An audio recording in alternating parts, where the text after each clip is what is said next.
What is up, you guys? We are back with another video, and today is going to be a real talk video.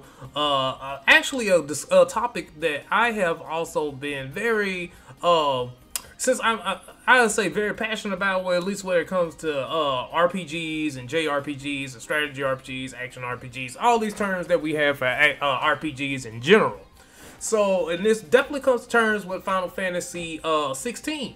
So my boy Yoshi P, man, he put out he did an interview, and apparently he does not like the term JRPG. I could say he doesn't like it. He disapproves of that, or he just doesn't like the term JRPG, because it feels like it throws I say RPGs that are developed by Japanese developers into a box that they have to be recognized as a JRPG, which we'll go off the term of a JRPG. JRPG is mostly like a game that has like your basic JRPG anime tropes. You got your hero, very anime-like character designs.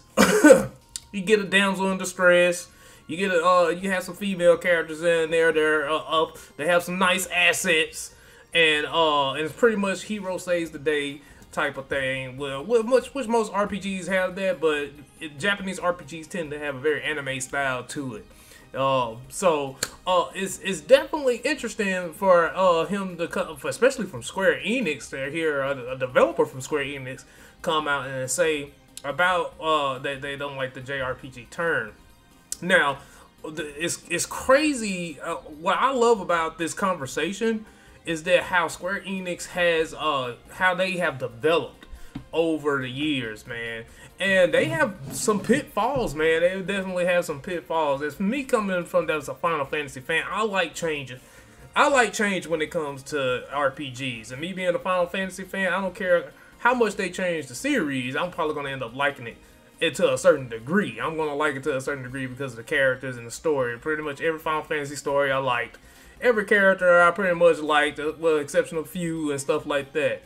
Well, what the main way I see that, like, what you had the back when the SNES era of RPGs and of JRPGs, and the PlayStation 1 was the year or the system with the most, I'd probably say the most JRPGs that came out on there. You had Final Fantasy 7, you had Legend of Dragoon, you had Xenogears, you had a shit ton of games, and then PS2 even enhanced it even more with more Xenoblade and Xeno games coming out, and the Tale series, and yeah, GameCube, Skies of Arcadia. I can name a crap ton of JRPGs that were developed for around the GameCube, PlayStation, and Xbox era. Well, mainly the PlayStation and the SNES. And well, yeah, you had a lot during those times, from back when Super Nintendo all the way until the PlayStation 2, which there was a shit ton of RPGs that came out around that time. Now, as years went on, that trope went on to actually have JRPGs in like a box, and then you have some companies that do embrace the JRPG tropes, and then they, you know, like Atlas, man, with Persona, they live up to their JRPG roles. They know they are JRPG. They know like that is anime, super anime. Persona is super anime, and they live up to it. And they are unapologetic about it, man. But that's what makes Persona such a great series, man. People love Persona, and anime is in right now. So now, one thing that's interesting about Final Fantasy, now they taking a big risk, because you got split people, man. You got split people that's talking about Final Fantasy, because you got the old heads that's coming from that's used to the turn-based system. They like the traditional turn-based. They don't like stuff. They don't like too much change when it comes to a Final Fantasy game. Some do. Some want change. But most people that are Final Fantasy fans, it's weird for them to go off and then have so much stuff change. I say the biggest time that happened around was around when Final Fantasy 12 and Final Fantasy 13. 13 more than 12. But when 12, a lot of people were dissed off of 12 as well, because the gameplay had changed tremendously from 10 to 12. We get 10 was turn-based. 10 when they got 12 was still like a weight system, but you were walking around and then positioning characters and stuff like that. People were not used to it. People was like, what the fuck? They are changing something completely. It was a big change from 10 to 12. And then when 13 came out, they took away the moving around thing, but they made it a super fast ATB reactive type gameplay with the paradigm systems and stuff. They still had class, like it was still a class type system, but it's like, I think one of the biggest, I don't think gameplay was one of the biggest complaints about 13. I think one of the biggest complaints about 13 was the fact that there were no towns or anything like that. That was one of the biggest complaints that, you know, that was what a traditional Final Fantasy should have. You should have towns. You should have towns. It shouldn't be linear, which, in my opinion, some of the past Final Fantasies were linear. After going through, you've been seeing me playing the Final Fantasy games. Most of the older Final Fantasy games are linear. They are very linear. You can't really do too much. You can explore outside and go to the different towns and stuff like that, but as far as like the path you're going down, it's a straightforward path of what you need to go and do. But you can go out and find secret, you know, passages and secret dungeons and stuff like that. I think like one wasn't big on that. Well, kinda. You had like a couple of secret dungeons and stuff that you could find, like the Cave of Bahamut and stuff like that. But you had that in 13 too. When you got into the open world part of 13, close to the end game, there are secret hunts and stuff that you could find in secret areas. And the and Cocoon, when you get to the Cocoon. So, but people were really concerned with Final Fantasy 13 because they felt like it was just too linear, and that's when Final Fantasy fell into the trope that it's like, wow, why doesn't this have towns?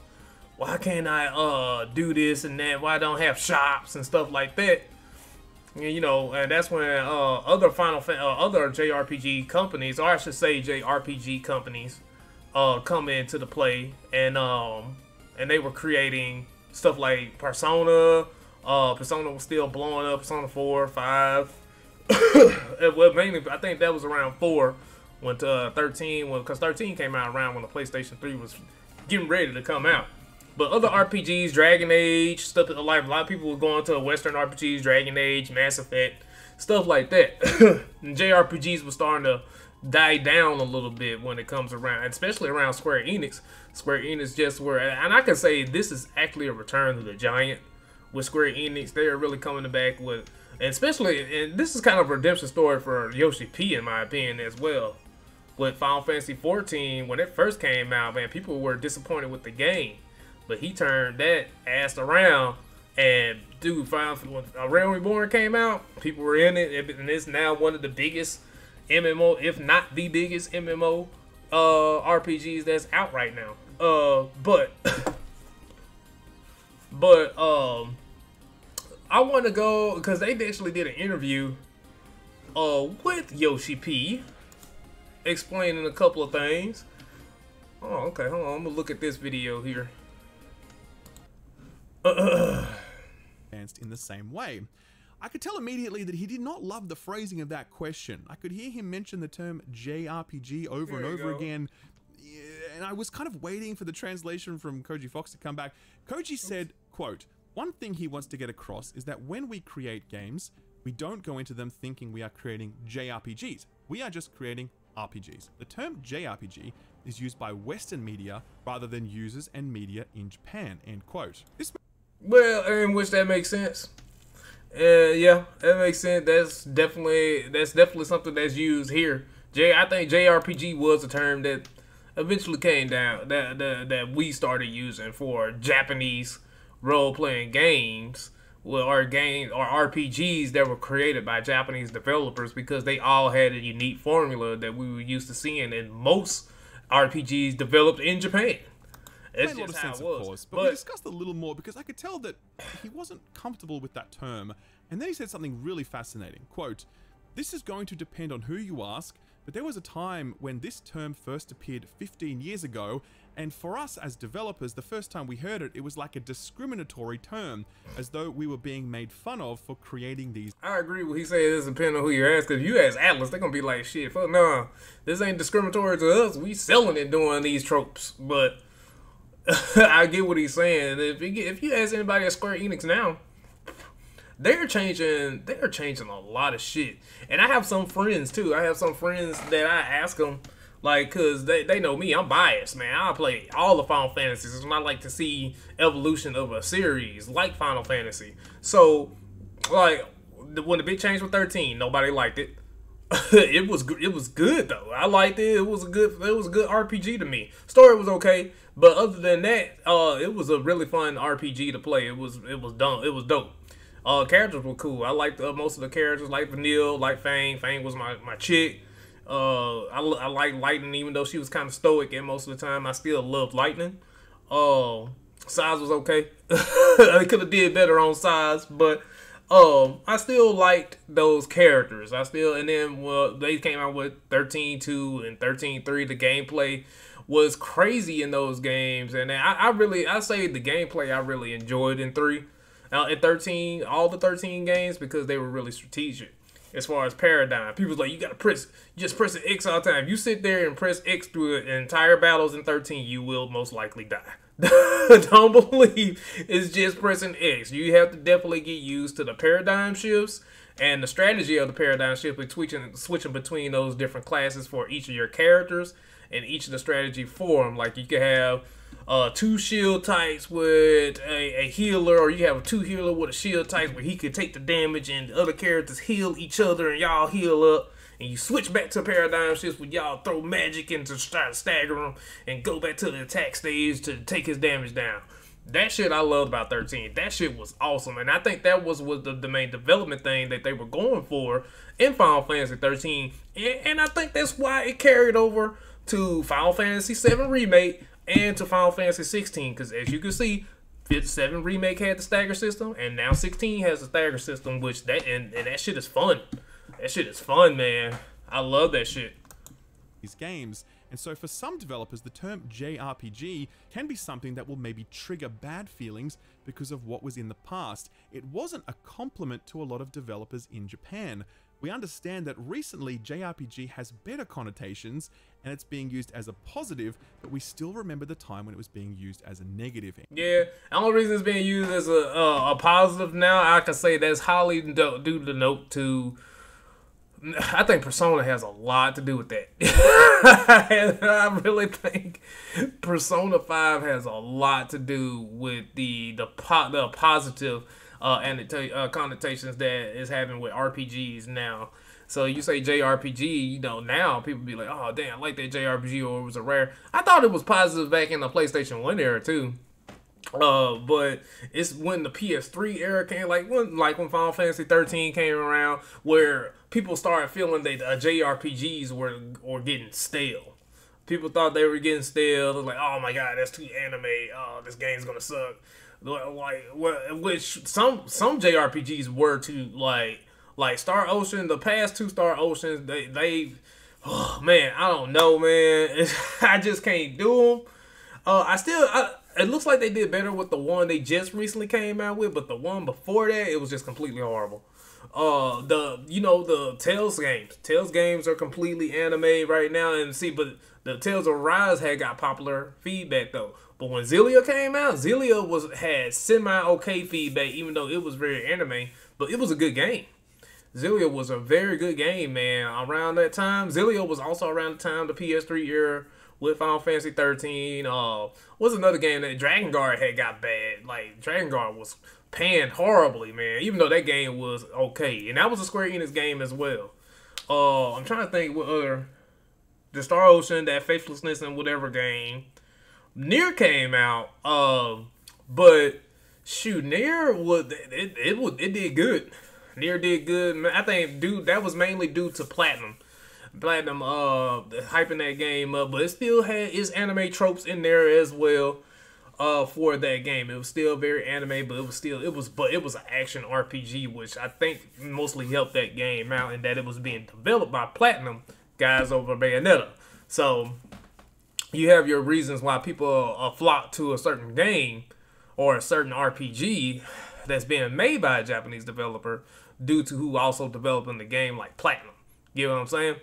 So now, like, I can see what he's saying here as well, that how it could have back in 2000, about 15 years ago, around when 13 came out, especially for them as a company, as a general, when a lot of JRPGs were being used in so many different, or a lot of Japanese RPG tropes were being used in so many different games, and then they were not doing well during that time. So, and I'm sure back then they was like, dude, what the fuck? Like, we developing these games not to fall in these Japanese anime tropes. Because even though 13 was very anime, but it was stepped outside the box for its normal Final Fantasy formula. It wasn't about a hero going to save damsels in distress. You actually had a female main protagonist, kind of like how Terra was. But except in this game, Lightning was a badass chick. She was just badass tough chick. So, and she wasn't necessarily a damsel in distress or anything like that. She was going on her own adventure, which I can barely remember the story in 13. As much as I like that game, I barely remember. We going through all the Final Fantasy again, so we'll see it again. Make sure we record it and keep it in the vault. But I know when they going to Cocoon, they fought Balthazar and all that stuff and all that traveling around and getting all the summons, everybody unlocking their summon powers and all that stuff. That game was different. It was definitely different from the past Final Fantasy games. The summons being vehicles and shit like that. It was very, very different from a normal Final Fantasy game. Or from what people would consider to be a Final Fantasy game. It was different. And so, but yeah, I get what he's saying here.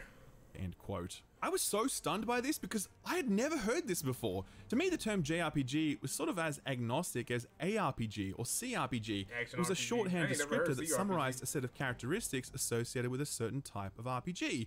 The way we'd call Xenoblade a JRPG, but we wouldn't call Elden Ring a JRPG, despite... Because, yeah, I mean, Elden Ring, and see, well... Did I ever call... But see, I think I would still call Elden Ring... Me personally, I had my own definition of a JRPG. A JRPG was any RPG that was developed by a Japanese developer. That was what a JRPG was for me. But in the generality, and you know, a lot of people generalize. That's me generalizing it. But a lot of people put like some people don't consider Elden Ring a JRPG. Oh, well, of course, because it didn't have like anime type tropes and shit in there. It wasn't too many of those in there. But they consider Xenoblade definitely a JRPG, but it's got very anime characters. It has very anime type tropes inside the game. The characters are very anime. You got mechs in there. You got mech monsters, and you got superpowers that can fuse and stuff like that. Which it has some non-anime Japanese tropes, but not too much to where it can be considered not a JRPG. The fact that they were both RPGs made in Japan, but clearly for Yoshi P, this shorthand had a lot of baggage. Quote, I remember seeing something 15 years ago which was basically a definition of what a JRPG was versus a Western RPG, and it's kind of like Final Fantasy VII, and it has this type of graphics, this length of story, and compartmentalizing what we were creating into a JRPG box. And I took offense to that because that's not how we go into creating. We were going in to create an RPG, but to be compartmentalized, we felt that was discriminatory, end quote. I understand that. So they felt like they were boxed in to develop an RPG a certain way because they were called JRPGs. I feel that. I can feel how that pressure would be on Square Enix. So they felt the pressure on. They're like, damn, we changed this about a JRPG or about our video game. Would people consider it an RPG or consider something playing something that they're used to? So at the time, that'll piss the developer off. That's why I used to say this all the time, man. It's like I always to say when 13 came out, I said this big when 13 came out. I was like, damn, you cannot please the public when it comes if you try to change anything for a series, especially if some people are so used to a formula of series. Eventually, a series Square Enix, some companies will stick to the way they've been doing things. Atlas they'll change up the formula for how their game is developed, like how the UI and how the game may play a little bit, but and still you will still have social links and stuff like that with Atlas. I'm gonna compare both of these. I'm gonna compare Square Enix and Atlas because those are my two favorite companies when it comes to doing RPGs, next to Monolith Soft. So Monolith Soft just does JRPGs the same way, except there's like big open world and all this shit. But for Square, so when we started seeing the transition when 13 came, well, actually when 12, we started seeing the transition with 12 when they started going away from being in a place, going into a different screen, doing turn-based. We started seeing that went away with Final Fantasy 12. Then 13, they went back to that because they got so many hate from the 12 being that way. They went back to that, but they still want to change up the gameplay to where it was, more action feel type, but it was faster. Because 13's gameplay is definitely fast. And you have to be thinking on your feet when it comes to those paradigm shifts. Then 15, completely different take. Especially, and then the same thing with Kingdom Hearts. Kingdom Hearts was always action, but it was still considered a JRPG with Sora and all them. It was definitely anime type deal. But they were changing a lot of stuff where it comes to it being an action RPG. And so because people consider when Kingdom Hearts came out, putting Kingdom Hearts into the conversation, when Kingdom Hearts came out, people considered that as a Final Fantasy game of a sorts because it was developed by Final Fantasy developers. Tetsuya Nomura, that was over Final Fantasy VII, was the director of that game.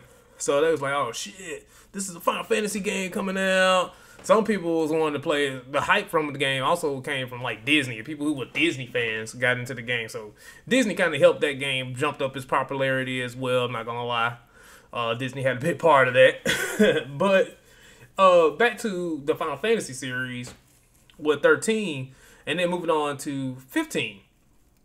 But this kind of explains Yoshi P's vision and where he comes with his RPGs though. As far as like when he was working on Final Fantasy 14. When Final Fantasy 14 first came out, he had a vision for it.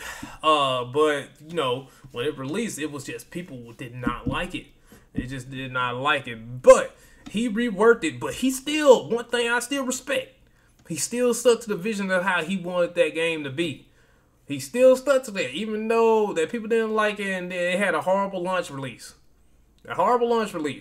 But Yoshi P worked around that shit, and then he worked. I'm really thinking that's what he's going back to. I'm really thinking that's what he's going back to is when Final Fantasy 14. That was a bad time for him, man.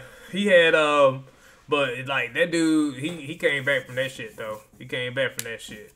But I agree with this. As fans kind of put a lot of pressure on developers to kind of if you see change, and then that's why if you see change in the Final Fantasy series, because a lot of people didn't like the change in Final Fantasy 7 either. Final Fantasy 7 went from turn-based to straight up action. It was straight up action, man. You was hacking and slashing shit. It was different.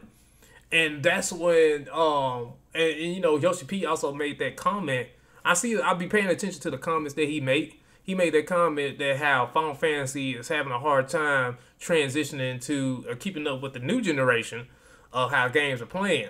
and most God of War with its action-based style.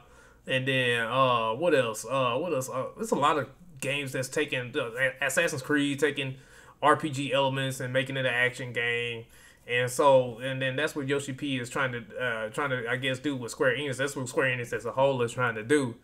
They're trying to keep up with the game, but trying to they're trying to change up the gameplay entirely to where they're going to a more action-based style gameplay to where it's more interactive gameplay, immersive gameplay, and to where you don't have to sit there and wait and do turn-based battle systems because a lot of players, especially not a lot of new generation players. So some of my friends in general do not like the turn-based, and some of them they're younger players. Some of them never played. Their first Final Fantasy was Final Fantasy 15.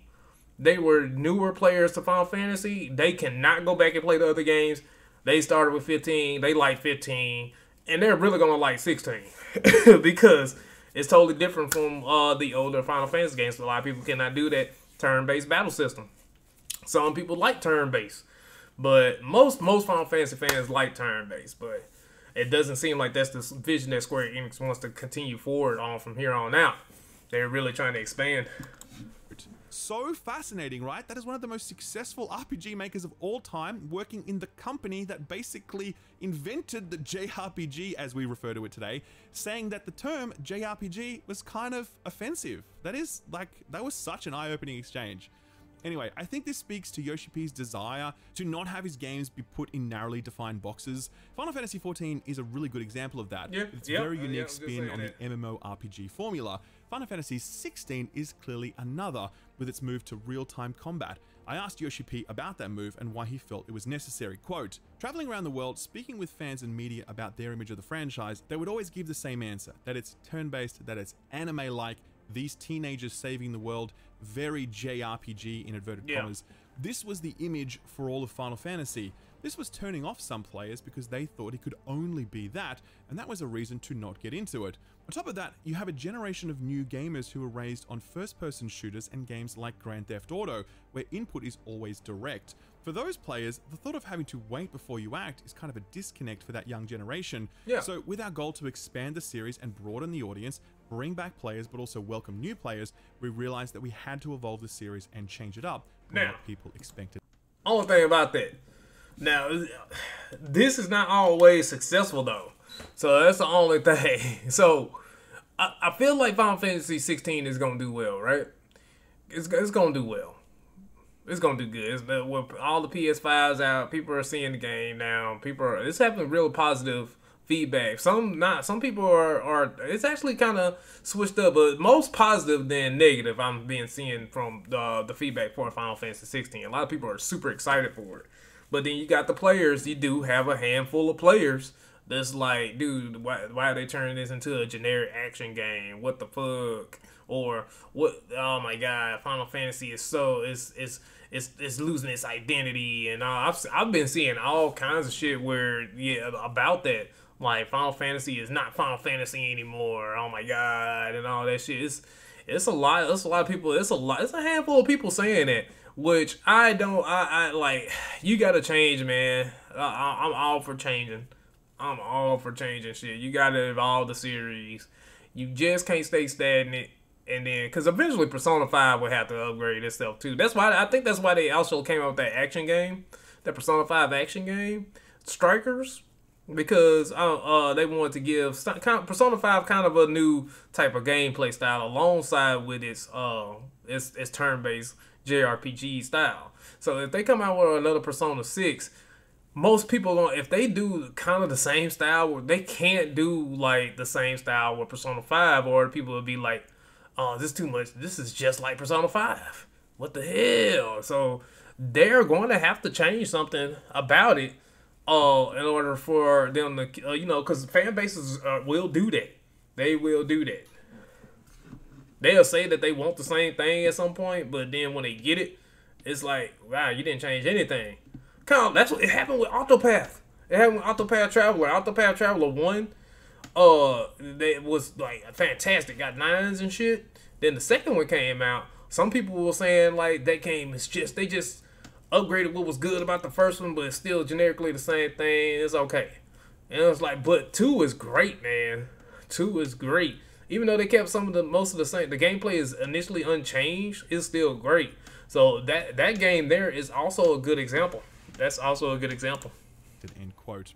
Again, I found this so interesting to know that Grand Theft Auto has directly influenced Final Fantasy XVI, but also because it implies that he doesn't think the innovations present in Final Fantasy VII were enough to shift people's perceptions of what this franchise is or could be. My final question to him was, what would you like people to say about this game 5 years from now, both as a standalone experience and as part of the Final Fantasy franchise? Quote, what I want is for players to say, wow, that it blew them away.